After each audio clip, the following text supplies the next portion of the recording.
Assalamualaikum warahmatullahi wabarakatuh. Alhamdulillah wassalatu wassalamu ala Rasulillah wa ala alihi wa sahbihi wa man walah amma ba'du. Pada kesempatan kali ini kita membahas tentang syarat sahnya sholat. Sholat itu diseumpamakan seperti manusia. Artinya, sholat membutuhkan rukun, syarat, dan sunnahnya. Rukun di dalam sholat itu hal yang harus dipenuhi ketika kita melaksanakan sholat. Karena apabila tidak memenuhi rukunnya, maka sholatnya tidak sah. Begitupun dengan manusia. Karena rukun di dalam manusia itu bagaikan kepala. Apabila manusia tidak ada kepalanya, sudah barang tentu itu bukanlah manusia. Artinya tidak sah dikatakan manusia. Dan untuk syarat dalam sholat yang diserupakan seperti manusia, yaitu dalam hal kehidupannya. Ketika manusia tidak ada kehidupan, artinya tidak ada ruhnya, maka itu bukanlah manusia, tetapi itu mayit, bukanlah manusia. Dalam sholat pun demikian, sama saja. Artinya ketika salat kita tidak ada syaratnya, maka salat itu tidak sah. Sunnah ab'ad dalam sholat itu bagaikan anggota tubuhnya manusia.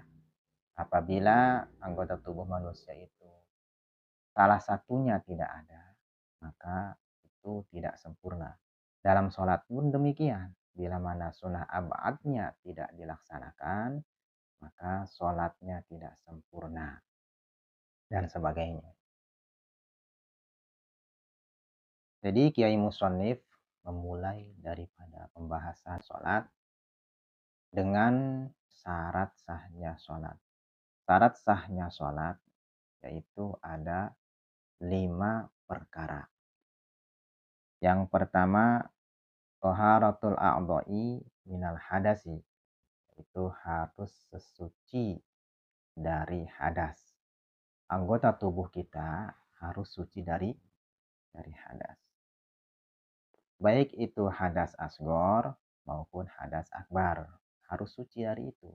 Apabila sholat kita disertai dengan hadas, maka sholatnya tidak sah. Karena itu syarat daripada untuk keabsahan sholat kita. Apabila kita tidak suci ketika melaksanakan sholat, maka sholatnya tidak sah. Dengan catatan, kitanya mampu untuk bersuci. Tetapi apabila kita tidak mampu untuk bersuci, maka itu beda lagi pembahasannya. Karena ada yang disebutkan di kitab fikih itu faqidut thahuraini, yang tidak ada dua suci, artinya tayamum tidak ada, wudu pun tidak ada, maka dengan dihormatil waktu. Nah, bagi orang yang kuasa, orang yang mampu untuk bersuci tetapi tidak bersuci, maka sholatnya tidak sah. Apabila kita takbiratul ihramnya dengan keadaan bersuci, sebelumnya sudah suci, sudah berwudu, ketika takbiratul ihram di pertengahan sholat, kemudian ada hal yang membatalkan kepada sholat kita.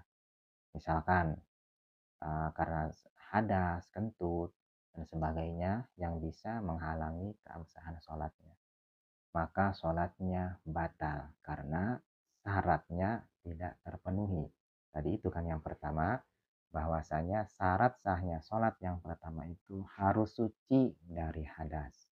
Sementara ketika kita melaksanakan sholat, di pertengahan sholat, kita punya hadas. Maka syaratnya itu batal, otomatis sholatnya pun batal. Walau sholat nasiyanil hadasi, usiba ala qasdihi. Apabila kita sholat dalam keadaan lalai, lupa akan hadas kita, maka kita ditulis mendapat pahala niat sholatnya saja, bukan pekerjaan sholatnya. Karena pekerjaan sholat itu tidak sah. Karena apa tidak sahnya? Ya karena mempunyai hadas.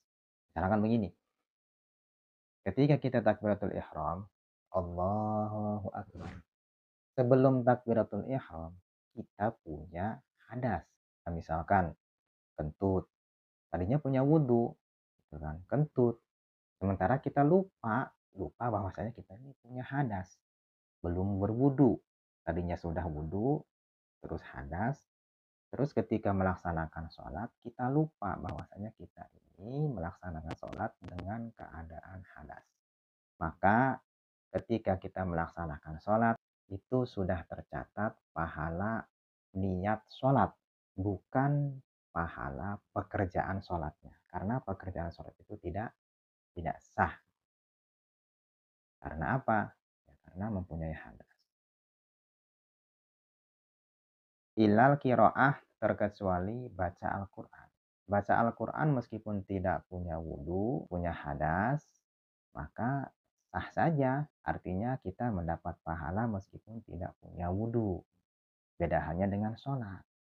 Itu kan ya tadi itu.